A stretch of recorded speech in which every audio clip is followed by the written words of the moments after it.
오늘은 올겨울 들어서 가장 추운 날씨네요. 밖에 나가다가 깜짝 놀랐습니다. 여러분 안녕하세요.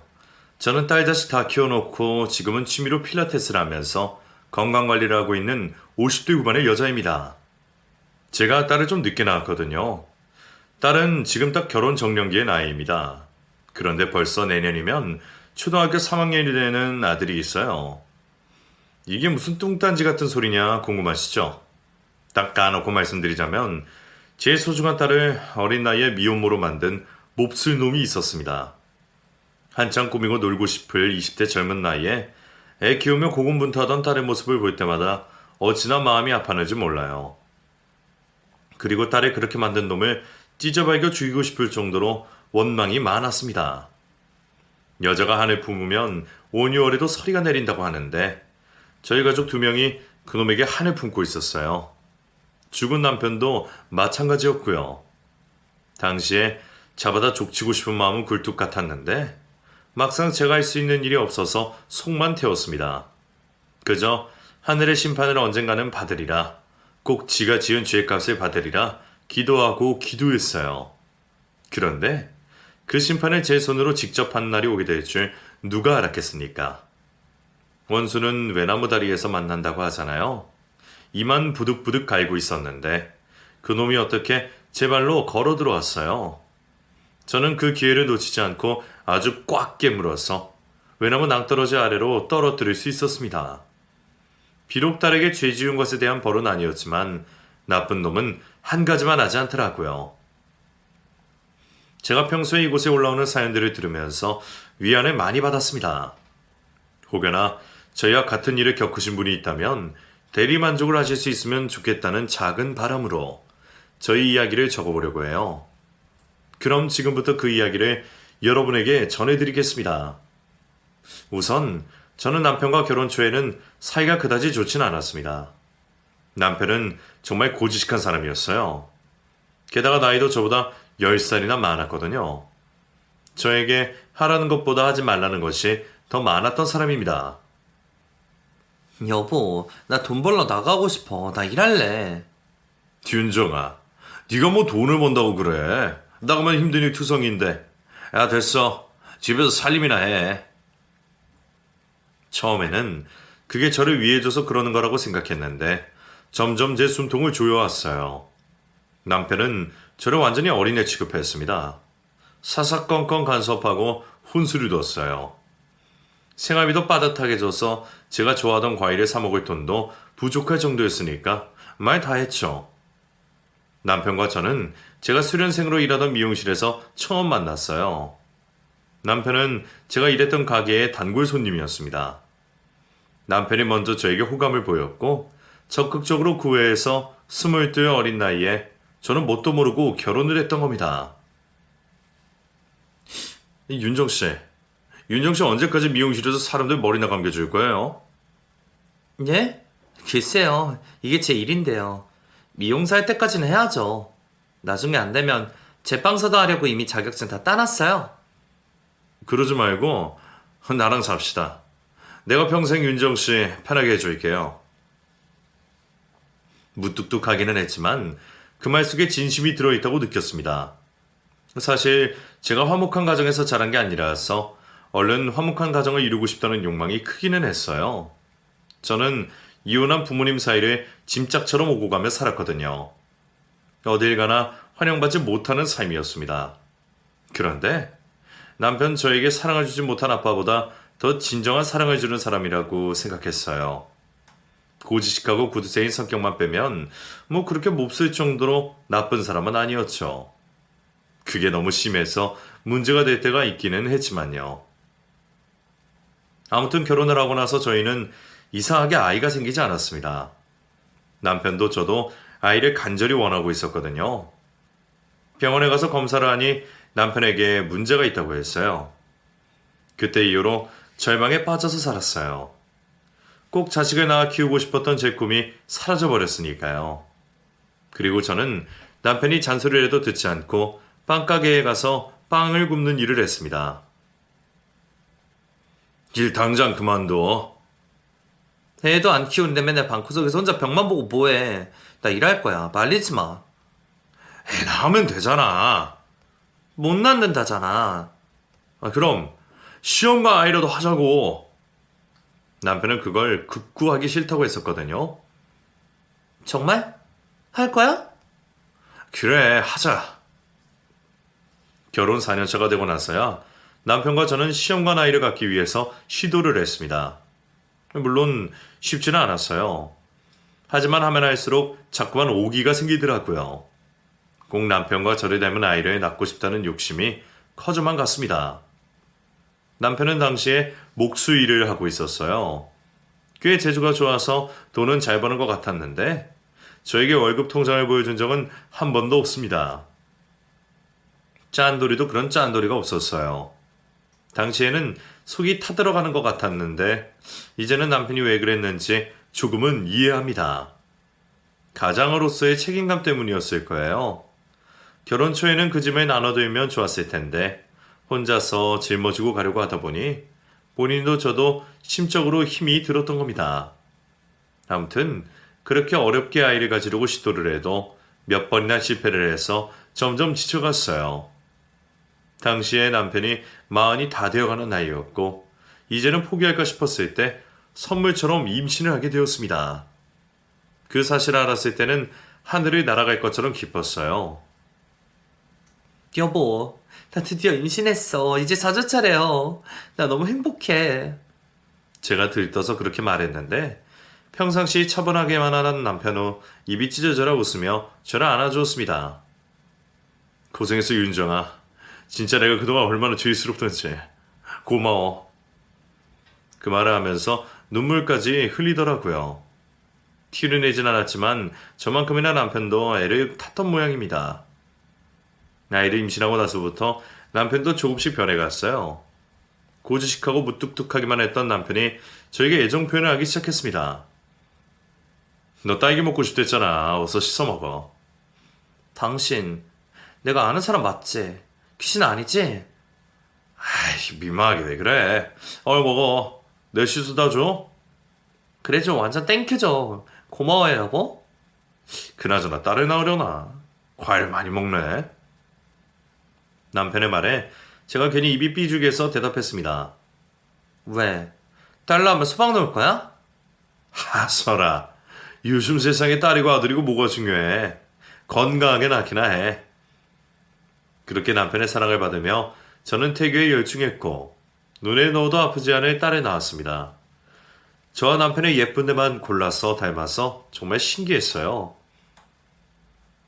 우리 예슬이는 어쩜 이렇게 예쁘게 생겼냐? 눈 까만 것 좀 봐.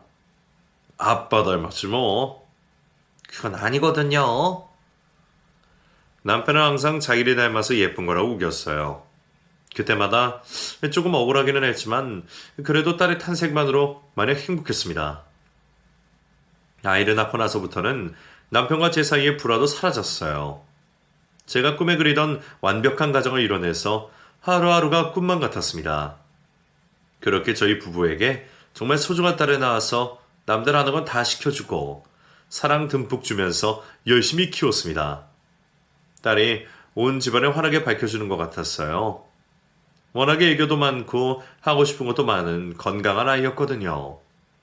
그 흔한 사춘기도 속 썩이지 않고 잘 넘어가줘서 정말 고마웠습니다. 딸은 저에게 이야기해주는 걸 좋아했어요. 학교에서 있던 일이나 힘든 일이든 좋은 일이든 모두 저희 부부와 나누려고 했습니다.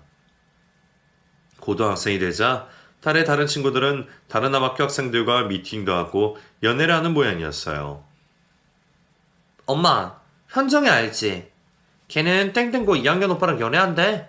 요즘 아주 입이 귀에 걸렸어. 그래? 예슬이도 남학생들한테 인기 많잖아. 우리 딸을 좋아하는 오빠 없어? 제 물음에 딸은 질색하며 대답했습니다. 없어. 징그러. 나 나중에 대학 가고 나서도 한참 뒤에 고르고 골라서 좋은 사람이랑 연애할 거야. 우리 딸 까탈스럽네. 그래. 서로 의지하고 뭐든 나눌 수 있는 좋은 사람 만나서 연애해. 뭐 급하냐? 하나도 안 급하다. 나이가 몇 살인데? 맞아. 난 늦게 연애하고 결혼도 늦게 할 거야.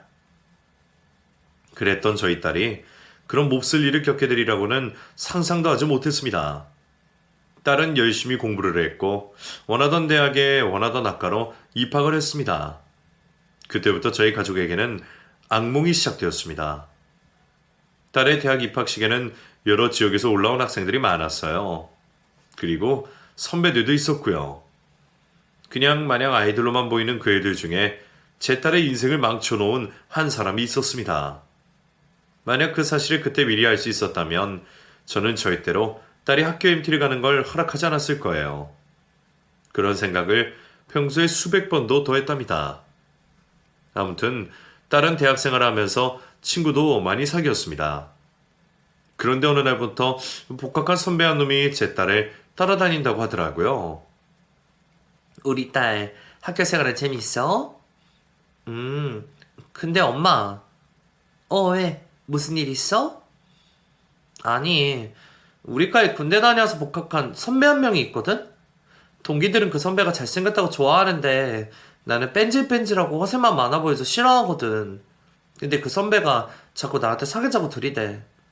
애들한테 예술이 자기 거니까 건들지 말라는 소리를 하지 않나. 진짜 불편하고 어떻게 해야 할지 모르겠어. 뭐? 그런 놈이 있어? 싫다는데 왜 그런데? 웃기는 놈이네. 그냥 무시해버려. 무시할 수가 없어. 그 선배가 하도 그러고 다니니까 동기들이 다 예슬이는 상훈 선배 애인이라니 그런 헛소리 하잖아. 나 너무 스트레스 받아. 딸이 그런 이야기를 하면서 인상을 찌푸리는데 저도 걱정이 되더라고요. 하지만 어떻게 해결해 줘야 할 방법을 찾지 못했습니다. 그렇게 시간이 흐르고 딸이 MT를 가게 됐다고 했어요. 난 안 가겠다고 했는데 의무적으로 다 가야 한다고 해서 가야 돼. 의무적인 게 어딨냐. 가기 싫으면 가지 말지. 거기 막 가면 막 술 먹이고 그러지 않아? 엄마랑 아빠는 술 못하는데 우리 딸 술은 마실 줄 알아? 아니? 난 안 마실 거야. 그냥 조용히 있다고 와야지. 2박 3일만 잘 버티면서 그냥 친한 여자 동기들이랑만 놀다 올 거야. 그래, 뭐 별일이야 있겠니? 뭔 일 생기면 연락하고. 그렇게 딸은 대학 입학 후에 첫 MT를 가게 됐습니다. 남편도 저도 내심 걱정은 됐지만 친한 동기 친구들도 있고 한데 별일이야 있겠냐 하고 안심하고 있었어요. 그런 자연재해 같은 일이 저희 집에 일어날 줄 누가 짐작이나 했겠습니까? 딸은 MT를 다녀온 후로 웬일인지 말 수가 없어졌어요. 평소에는 미주알 고주알 자기 사생활 다 이야기하던 아이가 입을 꾹 다무니 속이 답답하더라고요. 그래서 제가 먼저 MT 가서 무슨 일이 있었냐, 재밌었냐 물었습니다. 그러자 딸이 안 내던 짜증까지 냈습니다. 엄마, 그만해. 왜 그래? 무슨 일 있었어? 나 MT 얘기하기 싫어.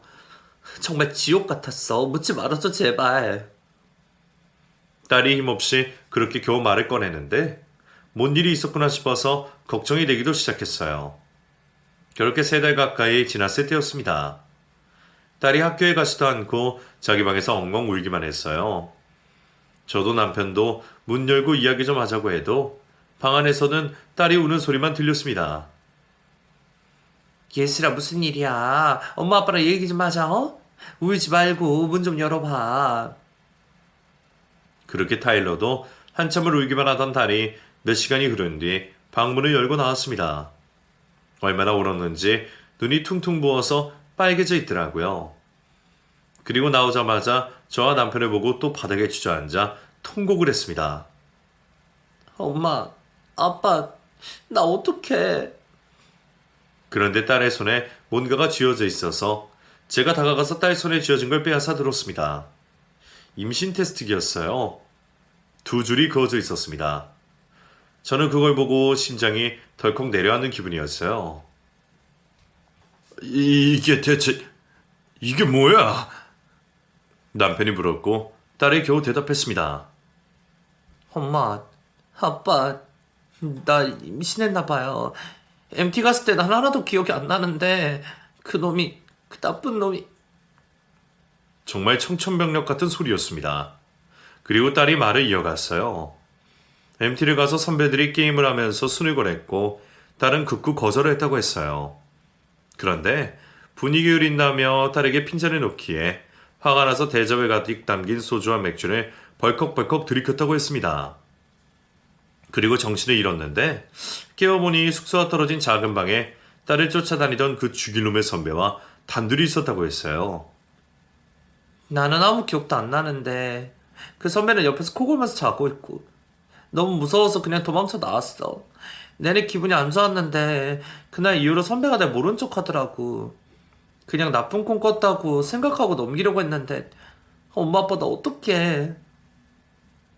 남편은 그놈 잡아다 죽이겠다고 길길이 날뛰었고 저는 우선 딸의 건강이 걱정돼서 딸을 데리고 산부인과로 갔어요. 시간을 계산해보니 딱 딸이 MT에 갔을 때 애가 생긴 거더라고요. 20살 어린 나이에 원치도 않는 임신하게 만든 그놈을 당장 제 눈으로 보고 싶었습니다. 저와 남편은 딸을 데리고 학교에 갔어요. 그리고 조용히 그놈을 불러냈습니다. 겉보기에는 멀끔하게 생긴 평범한 대학생이라서 더 화가 났습니다. 자기를 왜 불렀냐고 어리둥절해 하더라고요. 저한테 무슨 볼일 있으셔서 끓어오르는 분노를 억지로 참으면서 제가 물었습니다. 학생이 한송은 맞지? 우리 딸 알지? 예슬이. 자네가 우리 딸 줬다고 쫓아다녔다며. 네? 그게 언제적 얘긴데. 학기 초에 잠깐 그랬는데 왜요? 지금은 저 여자친구 있어요. 뭐 별것도 아닌 일로 찾아오셨어요. 예슬이가 초딩도 아니고. 그놈은 정말 태연하게 말을 이어갔어요.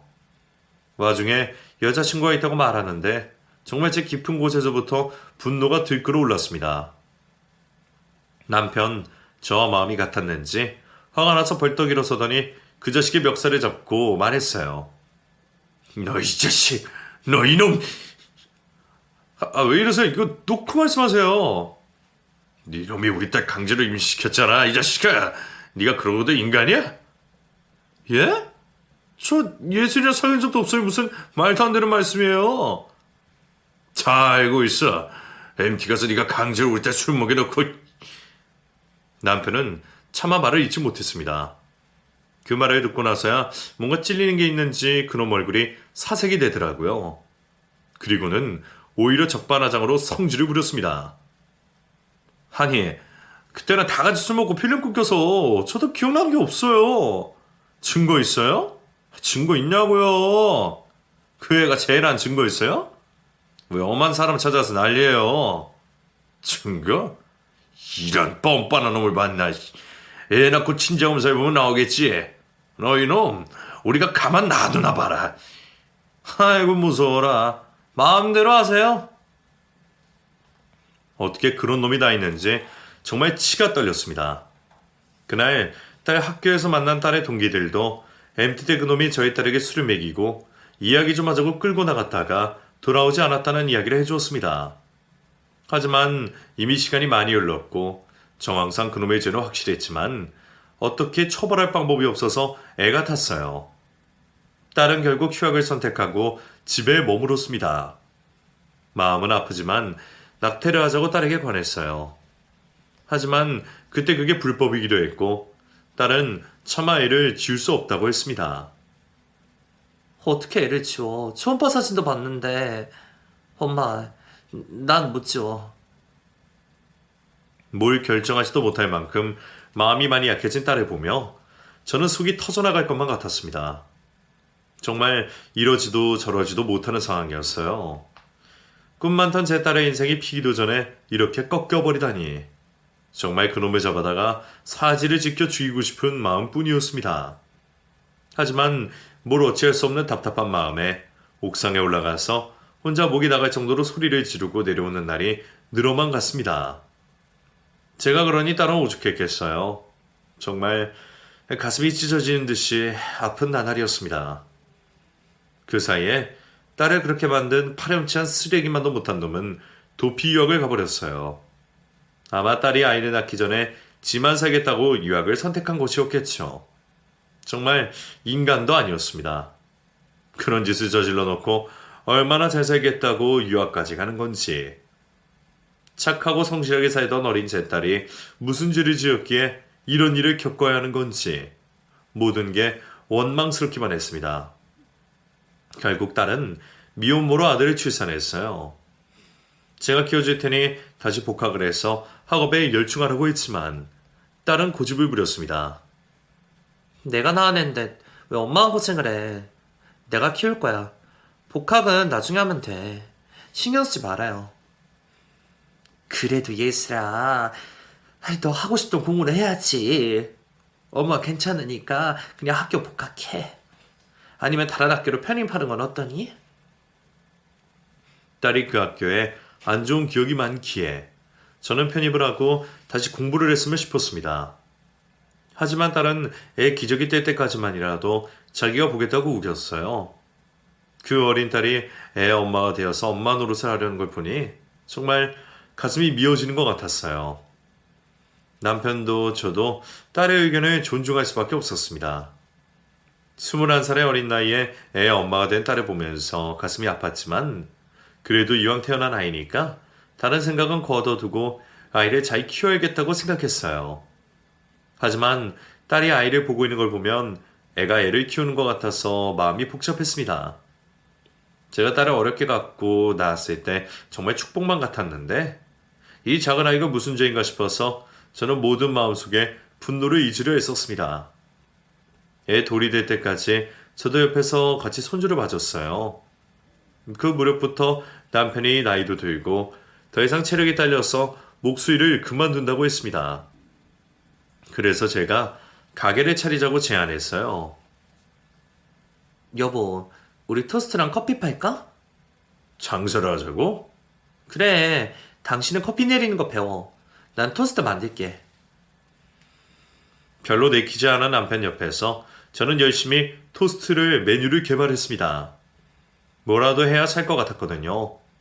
그리고 남편도 제 열정이 마음에 통했는지 바리스타 자격증에 땄어요. 저희 부부는 깔끔하게 인테리어를 해서 토스트 가게를 차렸습니다. 가게 주변에 학교랑 회사들이 많아서 장사는 예상보다 더 잘 됐어요. 딸은 아이를 키우면서 집에서 인터넷 강의를 보면서 공부를 했습니다. 나중에 공기업에 취업하고 싶다고 했어요. 딸에게도 목표가 생겨서 정말 다행이라고 생각했습니다. 그렇게 저희 가족은 마음속 상처를 가슴속에 묻어두고 각자의 자리에서 열심히 살았어요. 손주도 커가면서 어찌나 예쁜 짓을 많이 하든지 간 말문을 뗀 손주가 할머니 하고 저를 부를 때마다 귀여워서 어쩔 줄 모르겠더라고요. 할머니, 준호 배고파. 밥 줘. 아이고, 우리 손주 배고파? 우리 준호 뭐 먹고 싶어? 토스트랑 우유. 금방 해줄게. 기다려. 제가 만든 토스트를 그렇게 잘 먹더라고요. 고사리 손을 쥐어서 조금씩 베어보는 모습을 보면 그렇게 흐뭇할 수가 없었습니다. 커가는 아이를 보면서 기쁘기도 했지만 솔직히 이 아이의 생물학적 아빠만 생각하면 한숨이 나왔습니다. 물론 애 앞에서 그런 이야기를 일절 꺼내지 않았어요. 딸은 아이가 3살이 됐을 때부터 다시 대학에 다녔고 졸업 후에는 초등부 영어 학원 강사로 일을 했습니다. 아이가 초등학교에 입학하면 공기업에 취업을 하겠다고 했어요. 남편의 애들 없을 때 가끔씩 저에게 말했습니다. 우리 예슬이 보면 안쓰러워 죽겠어. 하고 꿈이 그렇게 많던 애인데 꿈 한번 제대로 펼치지도 못하고 미혼모라고 손가락질이나 받고 말이야. 그놈은 지 살겠다고 유학까지 가서 잘 살고 있겠지. 내가 아주 만나면 모가지를 비틀어 놓을 거야. 그런 생각하면 끝도 없어. 예슬이 씩씩하게 잘 사는데 뭐. 하나뿐인 딸 걱정에 밤잠 설치던 남편은 결국에 급성 심근경색으로 쓰러져서 다시 눈을 뜨지 못했습니다. 피곤해서 집에 가서 쉬겠다고 해서 먼저 들여보냈는데 집에 가니 남편이 숨을 쉬고 있지 않았습니다. 처음에는 장난을 치는 줄 알았는데 그런 장난을 칠 사람이 아니라서 저는 억지로 깨우려고 했지만 이미 숨을 거둔 남편은 끝내 눈을 뜨지 못했어요. 그렇게 허망하게 가기 전날에도 남편은 딸 걱정뿐이었습니다. 내가 알아보니까 그놈의 자식 한국 들어왔더라고. 내가 조만간 찾아가서 다 조져놓을 거야. 남편이 그렇게 이야기를 했었습니다. 겉으로는 그러자고 맞장구를 쳐주었지만 찾아가 봐야 발뺌만 할 테고 그럼 우리 속만 더 찢어질 것 같은 것은 안 봐도 비디오였어요. 그런데 그렇게 허망하게 가버렸으니 그 한을 어찌다 말할 수 있을까요? 장례식장에서도 딸도 저도 눈물만 흘렸습니다. 아빠, 미안해요. 미안해요. 딸은 그렇게 말하며 울었습니다. 그런 딸의 마음이 어떤 마음인지 알아서 저는 딸 옆에서 위로만 해줬어요. 그리고 손주는 할아버지가 어디 갔냐고 물었습니다. 할머니, 할아버지 어디 간 거야? 언제 와? 준호야, 할아버지는 하늘나라에 갔어. 이 다음에 아주 먼 훗날에 하늘나라 가서 만나자. 왜? 나 할아버지 보고 싶은데. 할머니랑 엄마도 할아버지 보고 싶은데 꼭 참아야 돼. 제가 그렇게 말하며 눈물을 글썽이니까 애도 눈치를 챈 건지 아무 말도 하지 않았습니다. 장례식을 치른 후에 남편과 함께하던 토스트 가게도 정리했습니다. 거기서 더 일을 할 수가 없겠더라고요. 남편이 가고 나서 아무런 기운도 없이 지냈습니다. 인생이 다 허무하게만 느껴졌어요. 그렇게 허무하게 지내다가 우연히 남편의 유sak을 상속받아야 한다는 사실을 알게 되었습니다. 그래서 딸과 함께 변호사를 찾아갔습니다. 그리고 제 예상보다 훨씬 많은 재산을 남편이 갖고 있었다는 사실을 알게 되었어요. 이 많은 걸 그렇게 꼭 쥐고 있었구나. 한번 구두쇠는 영원한 구두쇠구나 그런 생각도 안 든 게 아니네요. 아무튼 딸과 저는 남편의 유산을 상속받았습니다. 그리고 저는 알고 지내던 부동산 중개인을 통해서 좋은 정보를 얻고 6층짜리 건물을 하나 매입했습니다. 당시에는 그다지 목이 좋은 것도 아니었지만 건물 하나 사두면 이래저래 신경 안 쓰고 살아도 될 것 같았어요. 그게 제 인생의 전환점이 되었습니다. 지금까지도 그때 그 건물을 산 제 자신에게 칭찬을 해주고 싶을 정도예요. 돈이 문제가 아니라 철전지 원수에게 복수를 할 수 있는 자리가 저도 모르게 사이에 마련되었으니 말입니다. 예슬아, 너 이제 하고 싶은 공부해. 애도 다 컸는데 뭐 유치원 보내놓고 시간 많잖니. 내가 봐줘도 되고. 언제까지 미룰 거야? 엄마, 안 그래도 나 일 그만두려고 했어. 열심히 해볼게. 그래, 하고 싶은 거 다 해. 건물을 매입하고 나서 저도 시간이 남아 돌아왔어요. 손주를 유치원을 보내놓고 딸은 공기업에 취업하기 위해 열심히 공부를 했고 저는 집안일을 하며 화초를 길렀습니다. 그러다가 가끔씩 부동산 중개인을 만나러 가기도 했어요. 그런데 어느 날 부동산 중개인이 저에게 이상한 말을 꺼냈습니다. 사모님, 거기 203호는 월세 꼬박꼬박 잘 내고 있어요? 네? 아, 왜요? 확인을 안 해봤네. 아이고, 큰일 나시려고. 확인해 보셔야죠. 사실 그 203호 거기 뭔 도시락 전문 배달업체라고 하는데 음식하는 꼴도 못 받고 월세도 어찌나 많이 밀렸던지. 전 건물주가 탈탈 털어내서 받아다니기는 했는데 또 그렇게 밀리면 안 될 텐데. 어머, 그래요? 예. 그놈 그거 악질이라서 그 사무실에서 이상한 짓을 한다는 소문도 있고. 그걸 왜 진작 말 안 했어요? 아니, 나는 전 건물주랑 그런 일 있고 나간 줄 알았지. 거기서 불법이라도 저지르고 있으면 어떡해요? 아유, 정말. 그러니까 제가 지금 말씀드리잖아요. 부동산 중개인의 말을 듣고 왠지 너무 불안하더라고요. 그리고 확인해보니 정말로 그 사무실에서는 제가 건물 매입한 후로 한 번도 월세를 내고 있지 않았습니다. 아무래도 안 되겠다 싶어서 건물 관리인과 저 둘이서 그 사무실을 찾아갔어요. 도시락 배달업체라더니 그런 티는 하나도 나지 않고 철문으로 되어서 바깥에 잠금장치를 어찌나 많이 해놨던지 딱 봐도 많이 수상했습니다. 심호흡을 하고 아무리 문을 두드려도 열어줄 생각을 하지 않았어요. 잠시 후에 귀를 대보니 안에서는 웬 남자의 신음소리만 들렸습니다. 그러자 관리인이 저에게 말했습니다. 네가 아무래도 뭔가 일이 터질 것 같은데. 경찰 부를까요? 그 물음에 저는 당장 그렇게 하시라고 대답했습니다. 한창 문 앞에서 이러지도 저러지도 못하고 있는데 베란간 슬쩍 문이 열리더라고요. 문을 열고 나온 사람을 보고 저는 그 자리에서 얼어붙었습니다. 저는 그놈을 한눈에 알아볼 수 있었어요.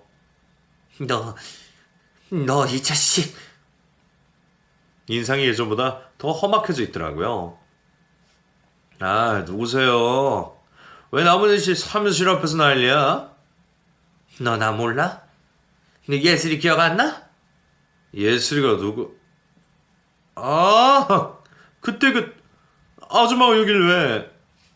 나 이 건물 주인이다. 월세 받으러 왔어. 몇 달이나 밀렸는 줄 알아? 여기서 무슨 꿍꿍이 짓을 하고 있는 거야? 남의 딸 인생 망쳐놓고. 그렇게 말하며 저는 그 사무실로 들어가려고 했습니다. 그런데 몸으로 막아 서더라고요. 얼핏 보니 사무실 안에는 피를 흘리고 쓰러진 남자가 있었어요. 그걸 보니 소름이 끼쳤습니다. 그놈은 저를 데리고 밖으로 나가려고 했습니다. 일단 나가세요. 여기서 그러지 마시고 월세 그거 갚으면 되잖아요. 그나저나 아줌마 이렇게 부자였어? 가긴 어딜 가. 너 깡패냐? 저기 안에 사람 죽어가는 거 아니야? 아이, 일단 나가시라고요. 그렇게 그놈의 손에 이끌려 건물 밖으로 나갔는데 때마침 경찰이 도착했어요. 저는 경찰에게 말했습니다. 선생님들 빨리 안에 들어가 보세요. 이놈이 사람을 팼어요. 저 안에 웬 남자가 기절해 있어요. 얼른요. 그런데 이미 경찰도 그 사실을 알고 있었더라고요. 압수수색 영장까지 들고 왔습니다. 들어갔더니 난리도 아니었어요. 외소한 체격의 남자가 피를 흘리며 쓰러져 있었습니다. 그리고 그 사람을 둘이서 폭행한 모양이었어요. 불법 대부업체 운영 신고받고 왔습니다. 두 사람 소에 같이 갑시다. 그리고 경찰은 미란다 법칙을 읊었어요. 경찰의 말에 저희 가족의 철찬 지원수였던 그놈이 안절부절하며 대답했습니다. 아니에요. 저 그런 거 안 했어요. 아줌마, 아니 예슬이 어머니, 건물질에서 아시잖아요. 여기 도시락 배달업체예요. 말 좀 해주세요. 그놈은 뻔뻔하게 저에게 매달리더라고요. 나도 그런 줄 알았지. 하여간 하나만 하는 놈은 없다더니. 나와 이 자식아. 아니, 아니라고요. 저기 장모님. 벼랑 끝에 몰렸는지 그놈은 있는 소리 없는 소리 다 해대며 저를 자꾸 늘어줬습니다. 저기 장모님, 저 한 번만 용서해 주세요. 장모님, 저희 아들은 잘 크고 있어요? 에? 그 말을 듣는데 깊숙한 곳에서부터 분노가 끌어올라왔어요. 그래서 저는 그대로 옆에 화장실에 가서 마대걸레 빨던 물이 든 양동이를 가져왔습니다. 그리고 소리를 쳤어요. 경찰 선생님들 비키세요. 비켜요. 이라 이 쌍놈의 자식아. 이거 하나 받아라. 그리고 그놈에게 그 더러운 물을 머리부터 발끝까지 획 뒤집어 씌웠습니다. 캑캑대며 난리를 부리더라고요. 그때가 1월 초 한창 한파가 몰아닥치던 시기였습니다. 더러운 물을 뒤집어 쓴 그놈은 덜덜 떨면서 어쩔 줄을 몰라 하면서도 혀를 놀렸습니다. 어머님, 이러시면 곤란해요. 제 자식 잘 지내고 있죠? 어머님? 네 자식? 여러 죽을 놈이 어디서 뚫린 입이라고 짓거려? 저는 마대자루로 그놈을 내리쳤어요. 옆에서 경찰들이 말리는 바람에 더 때리지는 못했습니다. 끝까지 파렴치한 놈이었어요.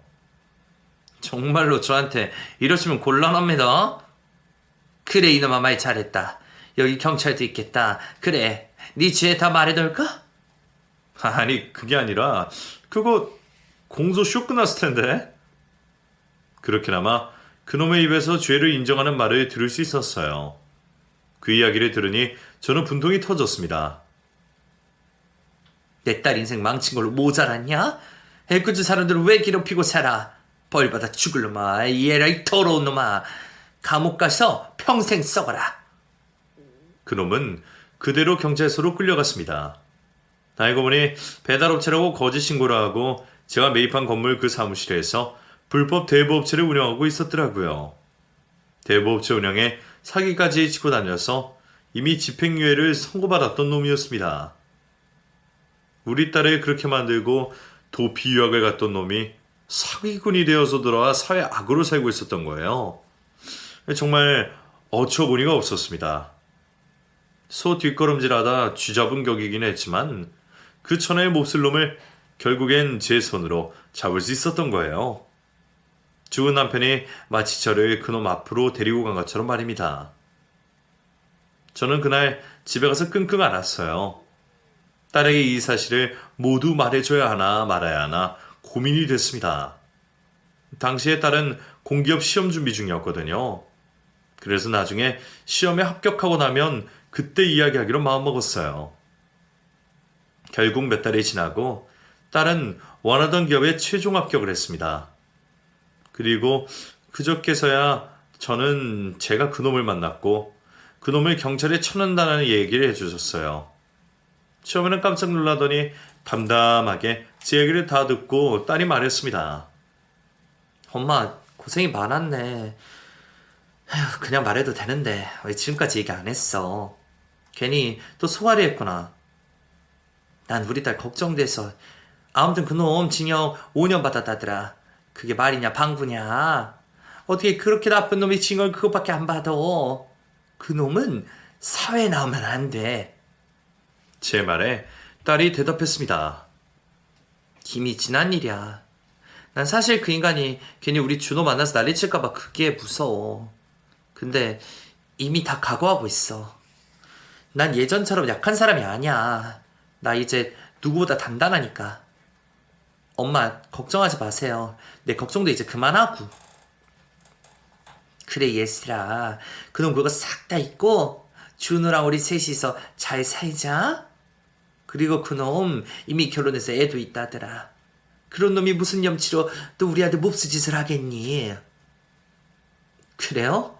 애가 있대요? 아이고. 엄마, 우리 그 인간 이제 싹 잊어버려요. 그래, 그러자. 딸도 그렇고 저도 사실 내심 걱정이 됐어요. 눈앞에 나타나기만 하면 꼭 복수를 해주겠다고 생각했지만 막상 나타나니 후일에 무슨 일을 저지를까봐 그게 무섭더라고요. 그래서 제가 그럼 뒷조사를 좀 해봤습니다. 유학 시절에 공부하러 간 여자를 어떻게 끼워내어서 결혼을 했더라고요. 애도 낳았는데 그놈이 조금이라도 양심을 가진 인간이라면 자기 가족이 있으니 저희에게 딴소리하지 않기를 바라야만 했습니다. 나쁜 놈은 죄값을 받으러 감옥을 갔는데도 왜 피해자인 저희가 불안에 떨어야 하는지 정말 미칠 노릇이었네요. 당시 저는 만약 그놈이 출소해서 준호가 지 자식이라는 이해하면서 저희 세 가족을 또 힘들게 하는 일이 있다면 그때는 정말 그놈 죽이고 저도 죽을 각오였어요. 그런데 그런 걱정도 잠시 정말 웃지 못할 일이 생겼습니다. 그놈이 감옥에서 자살을 했다고 했어요. 감옥에서 다른 친구들에게 괴롭힘을 받다가 끝내 자살로 생을 마감했다는 겁니다. 제가 하도 불안해서 그놈이 알고 있는 제 건물을 팔려고 부동산에 찾아갔다가 들은 말이에요. 사모님, 그놈 그거 죽었대요. 뭐라고요? 그걸 어떻게 알아요? 저기 부동산 옆에 호프집이 있잖아요. 그 가게 사장 동생이 빵에서 살다가 나왔는데 그놈 이야기를 하더래요. 거기서 아주 죽도록 괴롭힘 당하다가 결국 지가 지 목숨 끊었다나 봐요. 그거 참 잘 됐네요. 건물 처분 하나 할게요. 그러세요. 그 동네 재개발에 대해서 그 건물값도 천정부지를 치웠을 텐데 지금 팔면 아깝죠. 처음에는 그놈이 죽었다는 사실을 믿을 수가 없어서 어리둥절했어요. 하지만 시간이 갈수록 저도 모르게 웃음이 나고 속이 후련해졌습니다. 딸도 티는 내지 않지만 그놈이 무슨 짓을 할까봐 걱정을 하고 있을 거여서 저는 딸에게 그 소식을 전했어요. 그랬더니 딸도 안심한 듯이 그제서야 한숨을 푹 내쉬면서 눈물을 흘렸습니다. 엄마, 나 사실 너무 걱정됐어. 그 인간이 우리 준호 괴롭힐까봐. 나는 괜찮은데 우리 준호한테 몹쓸 짓 할까봐. 나 이제 속이 후련해. 그래, 네가 말은 그렇게 해도 얼마나 속앓이가 많았냐. 엄마는 다 알아. 예슬아, 이제 우리 아무 걱정하지 말자, 알았지? 엄마. 엄마도 저 때문에 마음고생 많았어요. 그날 저희 모녀는 부둥켜 안고 몇 시간이고 눈물을 흘렸습니다. 정말 긴장하고 살았던 날들이 눈 녹듯이 다 녹아내리는 것 같았거든요. 그리고 여전히 딸과 제 손주와 저, 이렇게 저희 세 식구는 함께 살고 있습니다. 손주 커가는 거 보면 정말 세월이 참 빠르다는 생각이 드네요. 저는 인과응보를 믿으려고 해요. 나쁜 짓을 저지른 놈은 꼭 언제라도 그에 합당한 벌을 받게 되어 있습니다. 다 지난 일이지만 이렇게 털어놓으니 또 속이 후련하네요. 감사합니다. 저는 앞으로도 저희 세 식구와 건강하고 행복하게 잘 지내려고 해요. 아직 살 날이 많으니까요. 이제 곧 새해가 밝는데 여러분들도 항상 건강하고 행복하시길 기도드리겠습니다.